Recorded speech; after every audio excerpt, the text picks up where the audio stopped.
सहेली।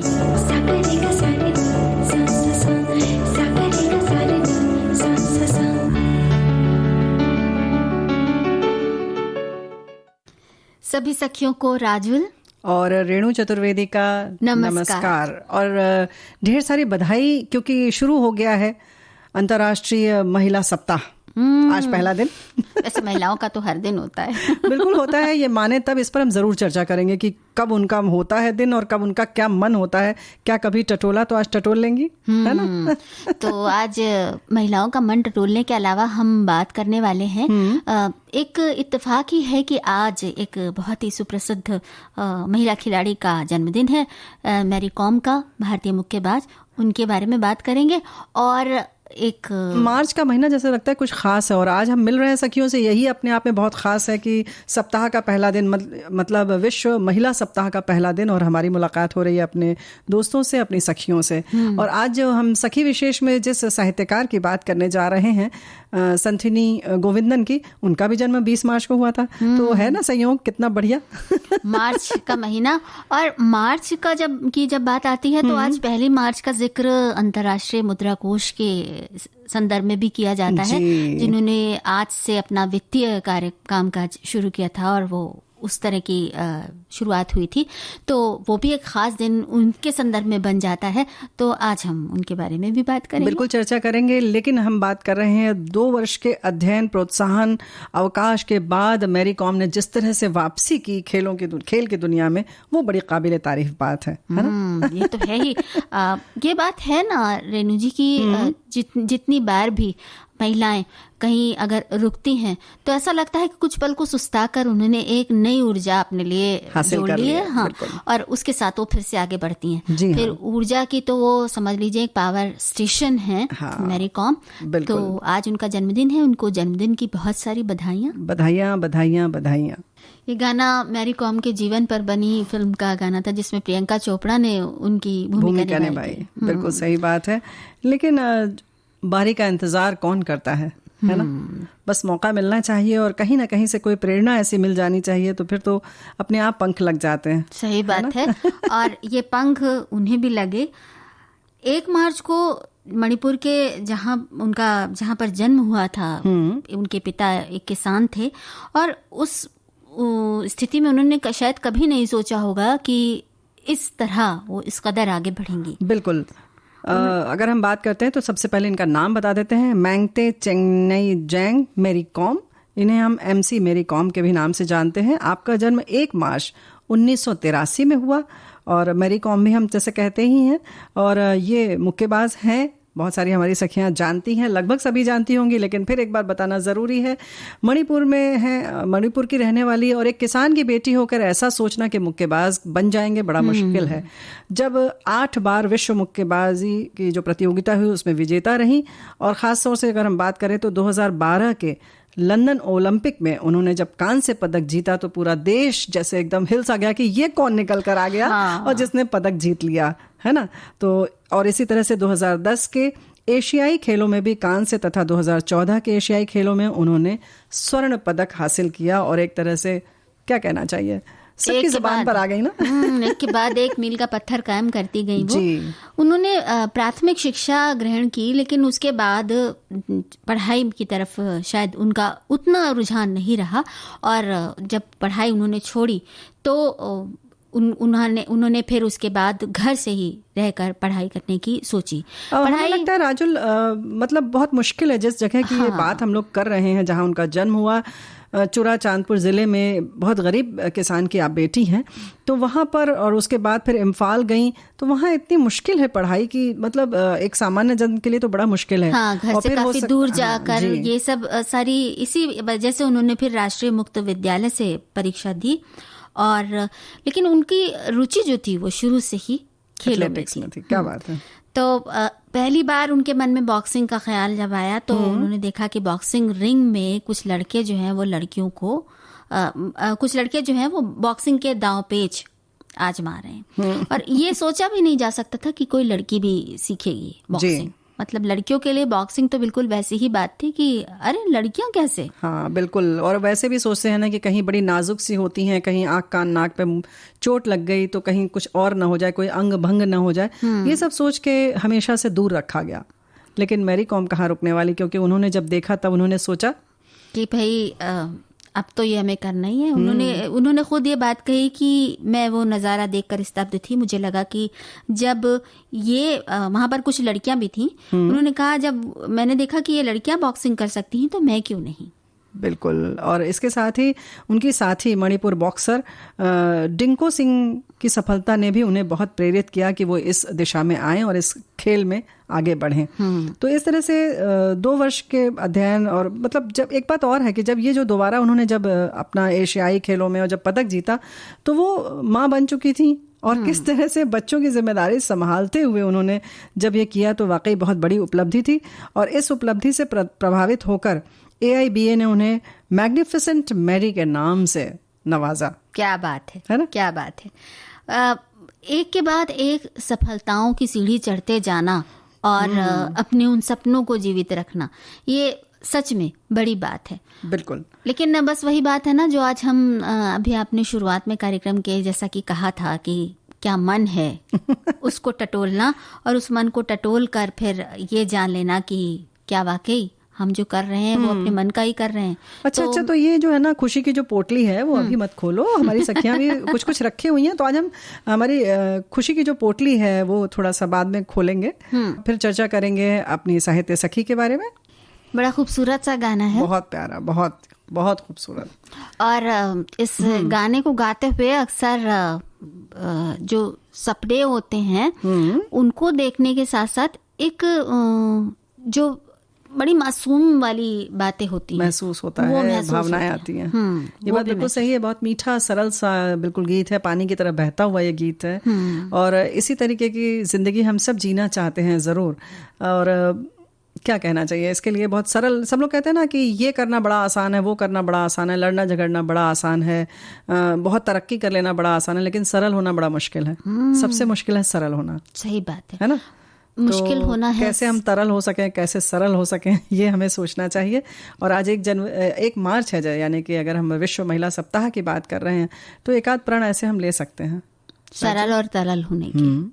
हम कोशिश करें कि जो जितनी मुश्किल हम अपने लिए खुद के साथ खड़ी करते हैं, या जो जो चीजें बहुत मुश्किल लगती हैं उनको और सुलझाकर उनको सहज बनाने की कोशिश करें, और इसके साथ ही साथ वक्त के पल के हर साथ बहते जाएं, बहुत ज़्यादा उलझे नहीं।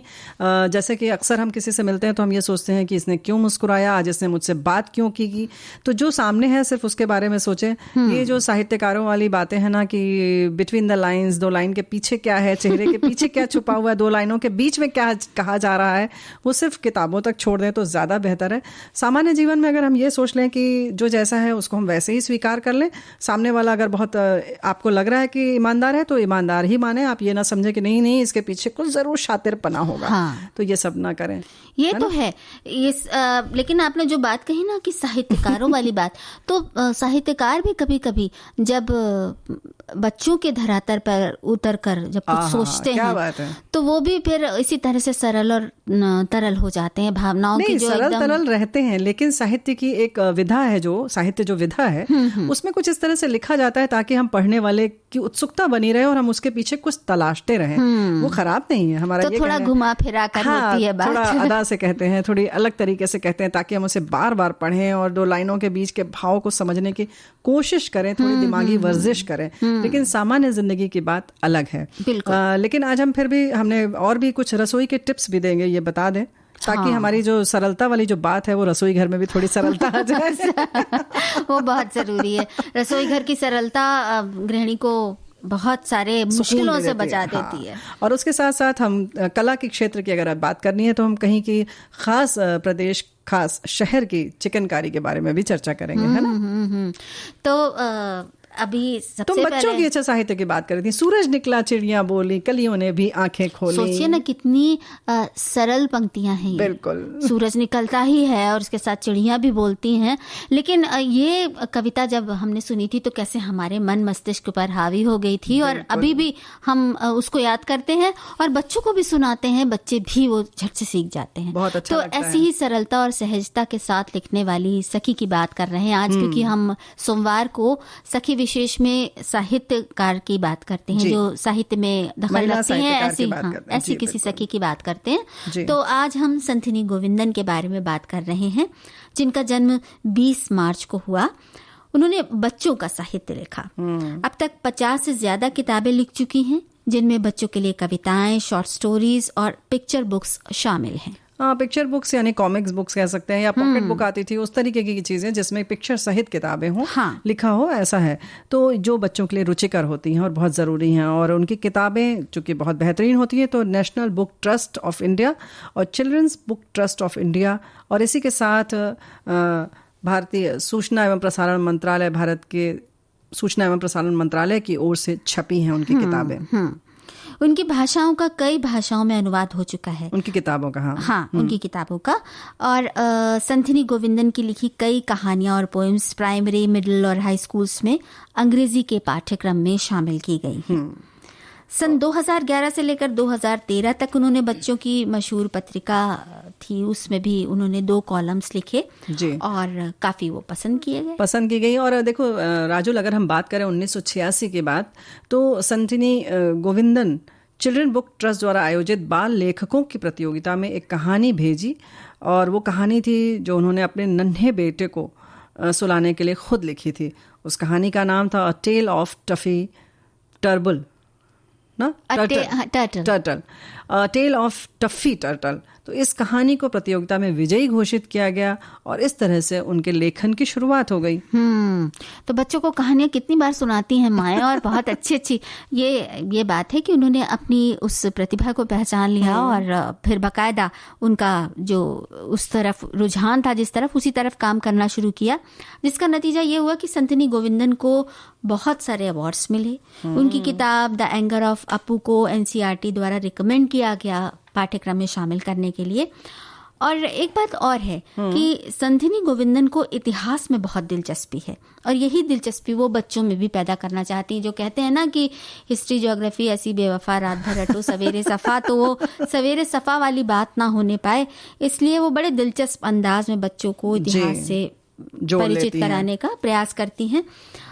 इट हैपेंड 5000 years ago नाम की उन्होंने किताब लिखी है, जिसमें जो इंडस वैली, जो मोहनजोदड़ो सभ्यता थी, उसके बारे में बात की है।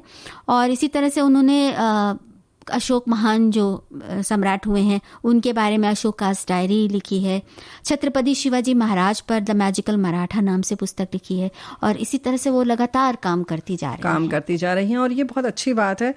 सम्मान तो मिलता ही है, लेकिन जैसे कहा ना तुमने कि यहाँ जैसे हम लोगों ने बताया कि उन्होंने लिखा संथिनी जी ने, और मतलब पहले तो सुनाया अपने बच्चे को और उसी को कलमबद्ध कर दिया। तो इसको क्या हम नहीं कर सकते या आप नहीं कर सकते? सखियों, आप सोचिए जरा सा, क्या आप नहीं कर सकती? जैसे तुमने कहा ना कि हम तो अक्सर सुनाते रहते हैं, तो सुनाते रहते हैं तो लिखते क्यों नहीं है? सही बात है। शायद ये सोच लेते हैं कि अच्छा एक दिन आएगा तो लिखेंगे, आज नहीं, अभी तो ये काम निपटाना है, लिखेंगे। लेकिन आज अगर सोची है कोई बात तो उसे कर ही डालिए, क्योंकि आज 1 मार्च है। और 1 मार्च केवल नहीं है, सोमवार भी है, क्योंकि अक्सर हम वो काम कहते हैं, अरे अब छोड़ो ना, सोमवार से शुरू करेंगे। तो कई चीजें हैं, बहुत संयोग बहुत अच्छा है, जिसको बार बार कहते हैं, बड़े अच्छा मुहूर्त है। 1 तारीख है, 1 मार्च है, महिला सप्ताह का पहला दिन है, और वहीं सोमवार भी है, तो शुरू कर दीजिए। खुशी की एक किलकारी सी छूटने लगती है बच्चों के मुंह से जब भी वो कहानियां सुनते हैं। ये बात तो है। और वैसे भी किसी भी बात को बताने का हमें लगता है कहानी सबसे बढ़िया माध्यम है, या किसी चीज को याद रखना हो तो कविताएं भी या गीत भी, है ना? बिल्कुल बिल्कुल। रेणु जी, आज एक और खास दिन है, 1 मार्च की बात क्या है। बात है। तो पैसे से जुड़ी बातें हैं, तो जरा सा चौकन्ने हो जाइए सब लोग। भाई धन है तो वो भी सब कुछ है, ऐसा अर्थ जगत जो है वो जिंदगी का सार है। नहीं, गलत कह दिया हमने, सब कुछ नहीं है, बहुत कुछ है, लेकिन फिर भी सब कुछ नहीं है, ये जरूर याद रखिएगा। तो अंतर्राष्ट्रीय मुद्रा कोष से संबंधित ये बात है। आज 1 मार्च है और 1 मार्च 1947 को अंतर्राष्ट्रीय मुद्रा कोष का फाइनेंशियल ऑपरेशन शुरू हुआ था। हालांकि इसका गठन तो जुलाई 1944 में इस पर विचार होना शुरू हुआ था, इस विचार पर कि एक ऐसा कोष बनाया जाए और उस पर कार्य किया जाए। हाँ, लेकिन वो कोष बना बकायदा 27 दिसंबर 1945 को इसकी औपचारिक शुरुआत हुई और उस समय सिर्फ 29 सदस्य देश थे इसमें जी। और फिर 1 मार्च 1947 को इसका ये फाइनेंशियल ऑपरेशन घोषित किया गया, शुरू हुआ। वैसे अभी हाल में हमारा जो ये अंतर्राष्ट्रीय मुद्रा कोष है उसमें 190 देश हैं और ये विश्व में मौद्रिक सहयोग बढ़ाने की दिशा में काम करता है, साथ ही अंतर्राष्ट्रीय व्यापार में सहायता करता है जी। और जाहिर है कि कुछ भी, किसी भी चीज़ के लिए, चाहे वो अंतर्राष्ट्रीय व्यापार हो, चाहे मुद्रा कोष हो या कुछ भी हो, हर चीज़ के लिए एक नियम होता है, एक तरीका होता है, वो ये सारी चीज़ें यहीं पर निर्धारित की जाती हैं। बिल्कुल।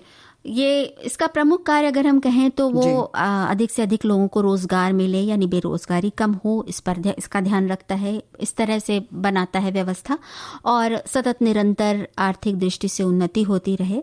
इसके साथ ही विश्व भर में गरीबी कम करने की दिशा में भी काम करता है और ये आर्थिक स्थिरता बनी रहे देशों में। हाँ। इस पर भी काम करता है, क्योंकि कभी भी ये स्थिति ना आ जाए कि कोई देश बहुत एकदम से आर्थिक संकट के दौर पे पहुंच जाए। ये सारी चीज़ों पर निगाह रखना और उसके बारे में कुछ कुछ योजनाएं बनाना, इन सारी चीज़ों की जिम्मेदारी उसकी संगठन की है जी।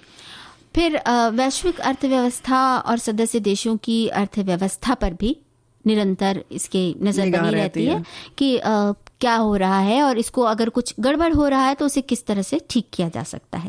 भुगतान संतुलन बनाए रखता है। तो और निगाह रखने की जब बात आती है तो ऐसा नहीं लगता है कि कुछ चीज़ें ऐसी होती हैं कि उस पर हमारी अपने आप निगाह चली जाती है। पैसा है, उस पर तो ध्यान रखना ही पड़ेगा, लेकिन कुछ चीज़ें ऐसी होती हैं जो स्वयं अपने तरफ आकर्षित करती हैं। और अगर हम बात करें ख़ास तौर से, तो हमें तो भाई हाथ से बनी हुई चीज़ ऐसे आकर्षित करती है कि लगता है कि बस कितनी भी हो और ले ली जाए।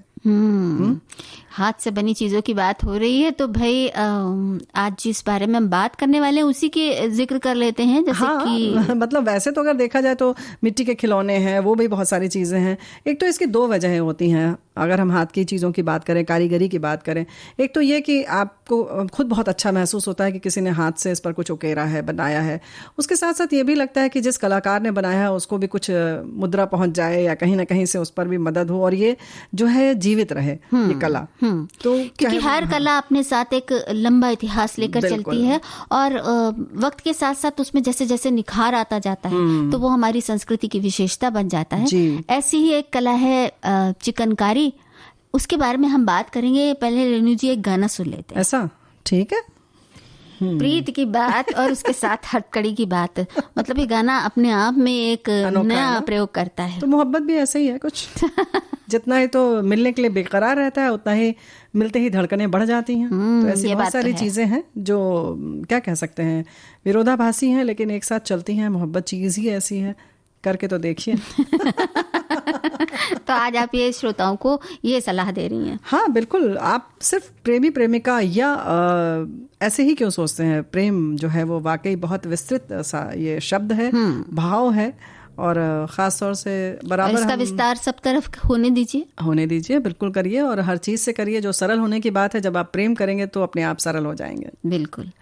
और सरलता की जब बात आती है रेणु जी तो फिर हमारी निगाह बहुत सारी चीज़ों पर जाती है। जैसे एक ज़माना हुआ करता था जब मुझे याद है जब कोई छोटी बच्ची जैसे बड़ी होने लगती थी और स्कूल में अगर रुमाल पे तुरपन करना आ गया उसको या एक छोटा सा बूटा काट लिया उसने रुमाल में तो बड़ी खुशी होती थी कि हमें सिलाई और कढ़ाई आ गई।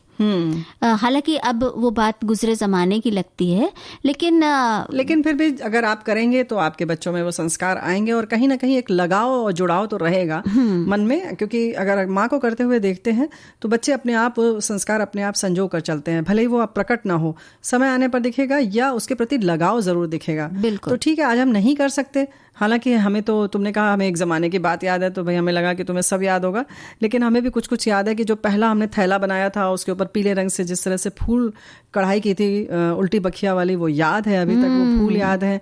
तो ऐसे ही चीज़ें होती हैं, हाथ की बनी हुई चीज़ें याद रहती हैं, दिल तक पहुँचती हैं। तो हम चिकनकारी की बात कर रहे हैं। हाँ, आपने उल्टी बखिया की बात की, तो ऐसी बहुत सारी जो स्टिचेस थी, जो टाके थे, उन टाकों को मिलाकर एक और उन्हें कुछ और नया प्रयोग करके चिकनकारी का आविष्कार हुआ। क्योंकि हम देखते हैं कि चिकन में थोड़ी सी उल्टी बखिया भी होती है, कुछ दूसरी चीजें भी होती हैं। उल्टी बखिया जैसे होती है तो उसको घास पत्ती कह देते हैं। हाँ। वहीं पर मुर्री का भी काम होता है, वहीं टेपची वर्क होता है। टेपची का, मुर्री और टेपची तो सबसे ज्यादा अच्छा लगता है। हाँ, अच्छा भी लगता है और सबसे ज्यादा महंगा भी होता है। महंगा भी होता है, उससे ज्यादा महंगे उसमें जो जालीदार काम होता है, उसकी एक एक बूटी की अलग ही शान होती है और उसी हिसाब से दाम भी होते हैं। तो ये जो है ये जो कढ़ाई है चिकनकारी, इसमें शैडो वर्क मुख्य रूप से ही देखा जाता है, जिसको हम नीचे तो भरा रहता है और उसका हल्का हल्का आभास ऊपर जो आता है वो बहुत अलग सी खुशी देता है, और अलग सी एक क्या कहना चाहिए, शोभा उसकी अलग ही होती है ना? अलग ही शोभा होती है।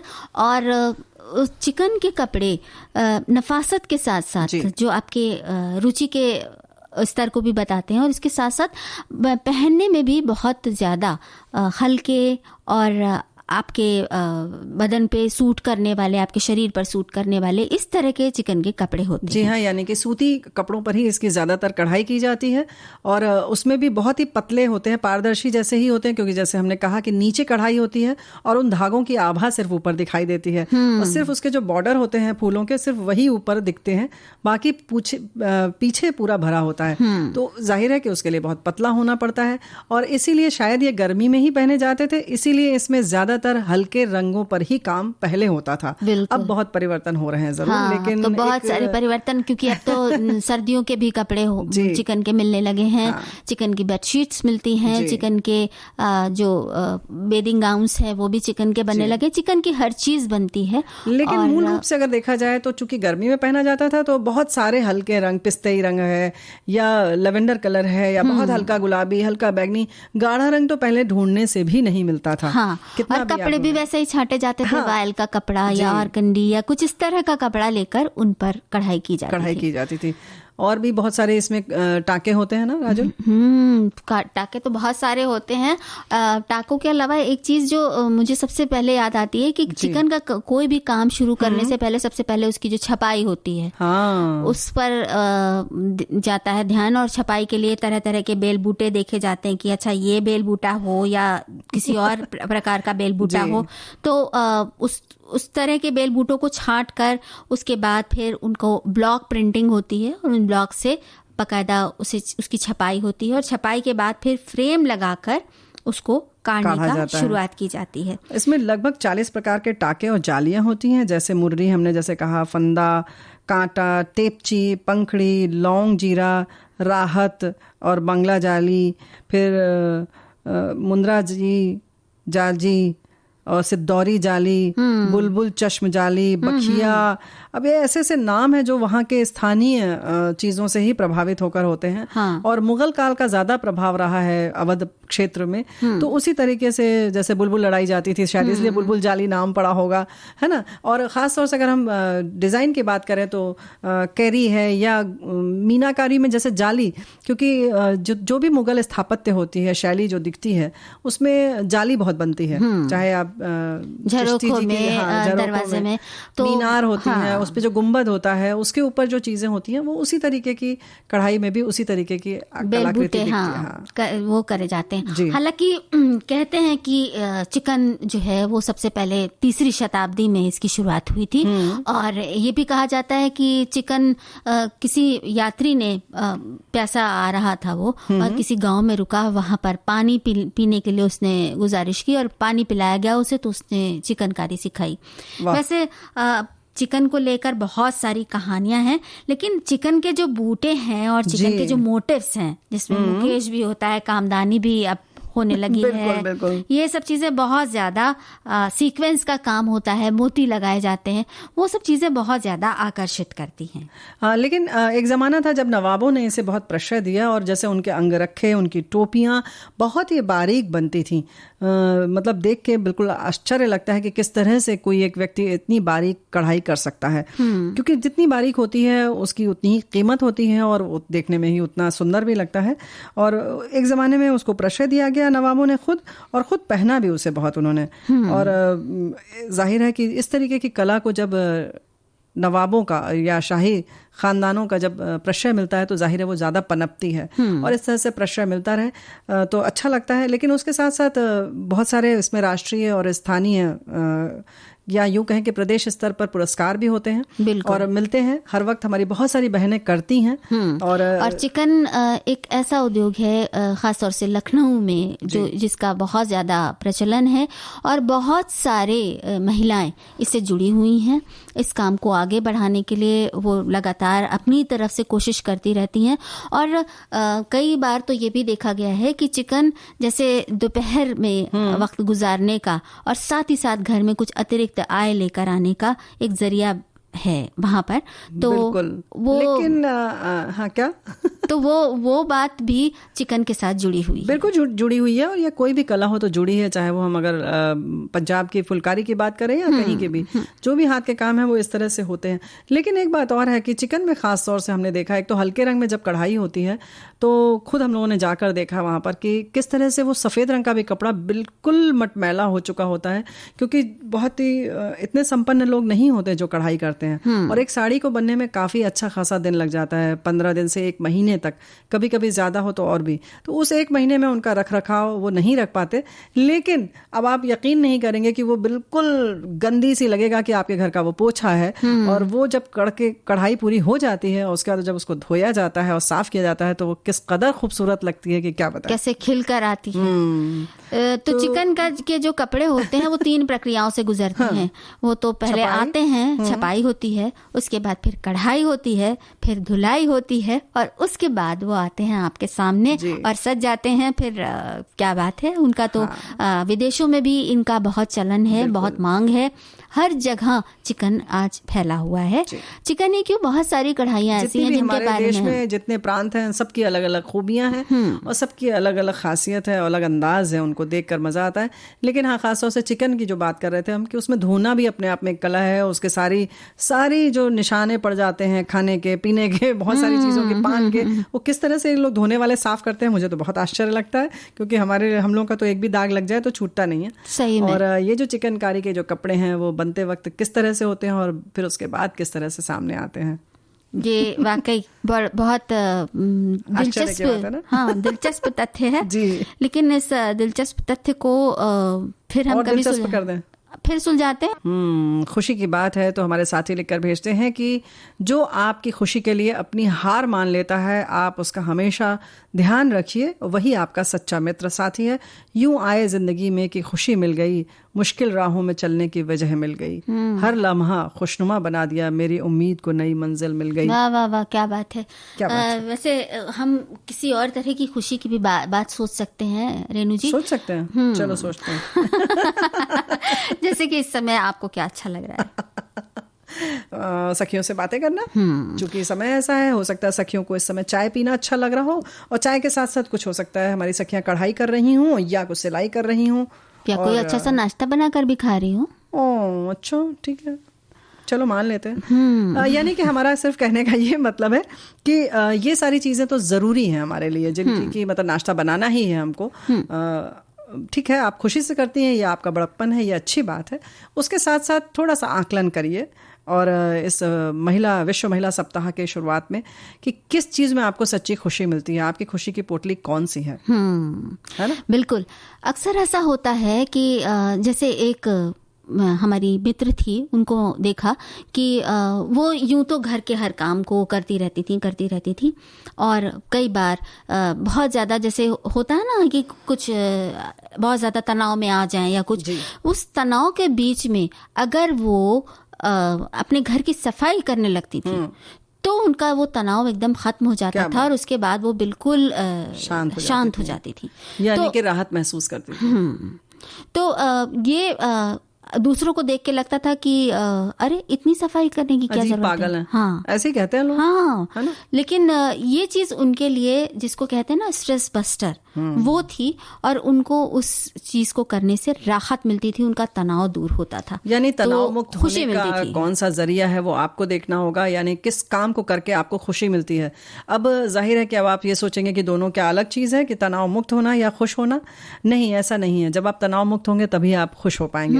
पहले जब आप तनाव में हैं तो पहले आप तनाव मुक्त होने की कोशिश करिए, फिर खुशी अपने आप आ जाएगी। ऐसा मत सोचिए। अक्सर क्या होता है कि कभी कुछ नाराजगी हुई, परेशान हुए, चलो कहीं घूम आते हैं। ऐसा नहीं है।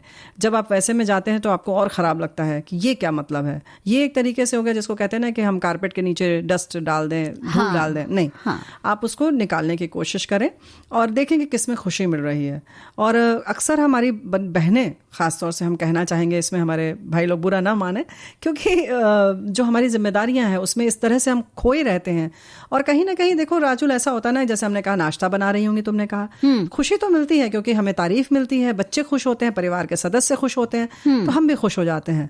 लेकिन क्या वो सच्ची खुशी है? वो आप जरूर रखिए, उसको भी संजोइए, संभालिए, उसमें भी पूरा दीजिए 100%। उसके साथ साथ जो आपका बिल्कुल निहायत आपका अपने दिल वाला है मामला, उस पर जरूर पहुंचिए। बिल्कुल, जैसे कुछ लोगों को पढ़ना अच्छा लगता है जी, तो पढ़ने का वक्त जरूर निकालिए। भले ही आप आधा घंटा निकालिए, लेकिन 24 घंटे में आधा घंटा 30 मिनट अपने लिए संजो लेना कोई इतनी बड़ी बात नहीं है। आपको हो सकता है नृत्य करना पसंद हो, नाचना पसंद हो, तो नाच लीजिए, कोई दिक्कत नहीं है। वहीं कभी कभी हो सकता है आपको फोटो खींचने का बहुत मन करता हो, आप खींच लीजिए, रोज 3-4 फोटो खींचिए अपनी। बिल्कुल, है ना? बिल्कुल अपनी खींचे। अगर आपको प्राकृतिक वातावरण की फोटो खींचनी अच्छी लगती है, वो खींचिए।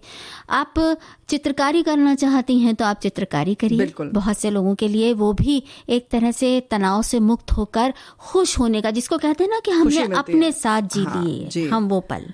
तो कृपया करके हमारी गुजारिश यही है, इस मंच से हम ये कहेंगे कि ज़रूर उस पल को जिए आप, थोड़ी देर के लिए सही। जो तुमने कहा कि 24 घंटा, राजुल एक बात यहाँ पर हम ज़रूर कहना चाहते हैं, सुझाव के तौर पर कह सकते हैं कि आपका सोना और जगना आपके हाथ में है। ठीक है, मैं वैसे हम मानते हैं कि जब नींद आती है तो हमें सोना चाहिए और जब नींद खुल जाए तो उठ जाए, लेकिन थोड़ा सा उस सोने के समय में से आधी घंटा हम चुरा सकते हैं।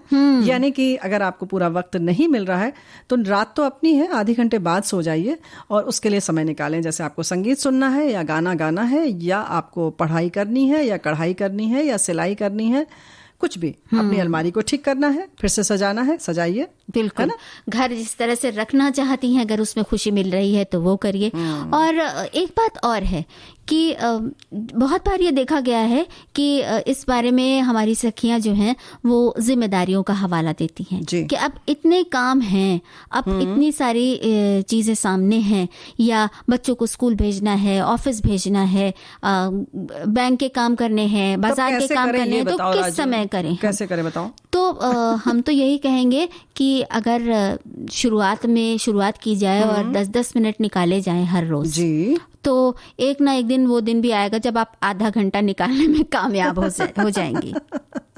और एक बात और है कि आप मतलब उस बात पर जमे रहिए आप, बिल्कुल उसको छोड़िए नहीं कि अपनी खुशी को, जैसे अक्सर कहते हैं, उसको फॉर ग्रांटेड आप लेते हैं कि आप उसी को सबसे पहले नजरअंदाज कर देते हैं, सबसे पहले हम उसको पीछे कर देते हैं, क्योंकि सबसे नजदीकी जो होता है हम उसको सबसे पहले पीछे करते हैं, है ना, कि अच्छा ये तो मान जाएगा, कोई बात नहीं।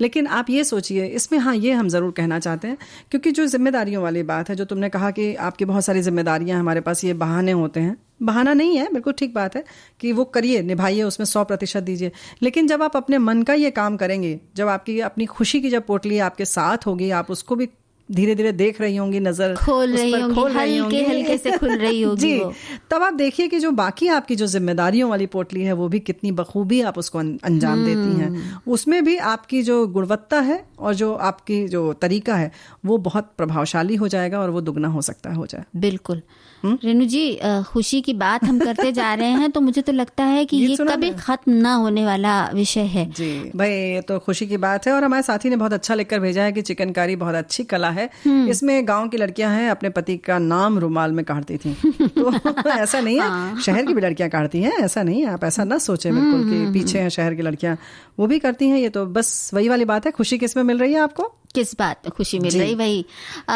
रेणु जी, हाँ। बहुत से लोगों को जो हमने कहा ना खुशी की बात, तो बहुत से लोगों को किचन में जाकर खुशी मिलती है। खुशी मिलती भी है, और कुछ व्यवस्थाएं ऐसी हैं जिनको अगर थोड़ा सा कर लिया जाए तो सुकून भी मिलता है। वो सुकून भी बहुत ज़रूरी है। जैसे कि अगर हम बात करें कि अक्सर हम जब चिल्ला बनाते हैं रसोई घर में ना जाके अचानक से नाश्ते और में वो चिपक जाता है, डोसा या चिल्ला है ना, बेसन का भी चिल्ला बनाया जाता है, तो वो चिपक जाता है, निकलता नहीं है। तो उसके लिए कुछ लोग कहते हैं कि खूब तवा गर्म हो जाए, कुछ लोग नहीं कहते, हमारा आजमाया हुआ है तवा गर्म हो जाए तो उस पर आप नमक डाल दें और उसको किसी कपड़े से या तौलिए से रगड़ दें उसको तवे पर। अच्छा। और फिर उसके बाद बनाएं तो बिना घी लगाए तो भी आपको कोई दिक्कत नहीं होगी। अरे वाह, क्या इसके साथ साथ और भी बहुत सारे नुस्खे हैं, जैसे पराठा बना लें। लेकिन अब आप कहेंगे जब डोसा बना रहे हैं तो पराठा क्यों बनाएंगे हम? तो चलिए डोसा बना लीजिए, जब पराठा बनाइए तब भी आप ये जो टिप है ये अप्लाई कर सकते हैं। हाँ, नहीं, या तो ब्रेड सेक सकते हैं उस पर घी लगाकर या तेल लगाकर, तो भी वो उसमें चिकनापन आ जाएगा। इसके साथ साथ बेसन के चिल्ले की अगर हम बात करें तो बेसन का चिल्ला अगर आप बना रही हैं तो कभी एक बार ये भी प्रयोग करें कि उसमें ओट्स जो हम रखते हैं, ओट्स के फ्लेक्स जो रखते हैं वो चिप्स जैसे छोटे वाले, वो या उसको भिगो लें पहले 15 मिनट पहले, या नहीं तो आप तुरंत भी डाल के उसमें बनाएं तो थोड़े थोड़े वो दरदरे से आते हैं तो बहुत कुरकुरा सा हो जाता है, बड़ा अच्छा लगता है। क्या बात है, ये तो बिल्कुल करने वाली बात है। तो बेसन के चिल्ले के बहुत सारे हमने मतलब तरह तरह के जो एक्सपेरिमेंट्स होते हैं बेसन के साथ, वो तो हम करते ही रहते हैं। और उसी के साथ वो जो एक दही की जो एक कढ़ी बनती है बेसन की, उसमें भी बहुत तरह के काम करते रहते हैं, बहुत तरह के अलग अलग प्रयोग करते रहते हैं। लेकिन रेणु जी, दिक्कत तब आती है जब दही पास में नहीं होता। अरे हाँ, तब फिर कैसे क्या करें? तो ये मेरा आजमाया हुआ नुस्खा है कि अगर दही पास में नहीं है तो इसके लिए थोड़ा सा पहले से इंतजाम करें। यानी जिस दिन दही एक दिन पहले जब जमाएं आप, तो दही जमाते समय उसमें जामन डालने के साथ साथ 2-4 बादाम डाल दें दूध में। दूध में डाल दें, और जब दही जम जाए तो उन बादामों को निकाल लें चम्मच से और उन्हें पानी से अच्छी तरह से धो लें। अच्छा। और धोने के बाद उनको तौलिए से पोंछकर ऐसे कर लें कि सूख जाए, मतलब उसमें पानी ना रहे, और फिर इसे डिब्बे में बंद करके रख लें। अच्छा। और फिर फ्रिज में उन्हें रख के जब अगली बार आपको दही जमाना हो तो जमाएं। ये बादाम कितनी बार इस्तेमाल कर सकते हैं? ये बादाम हम बहुत बार इस्तेमाल कर सकते हैं, और लेकिन अब हम समय नहीं रोक सकते क्योंकि तो सखियों से लेते हैं विदा। इजाजत दीजिए और स्वीकार कीजिए रेणु चतुर्वेदी और राजुल का नमस्कार।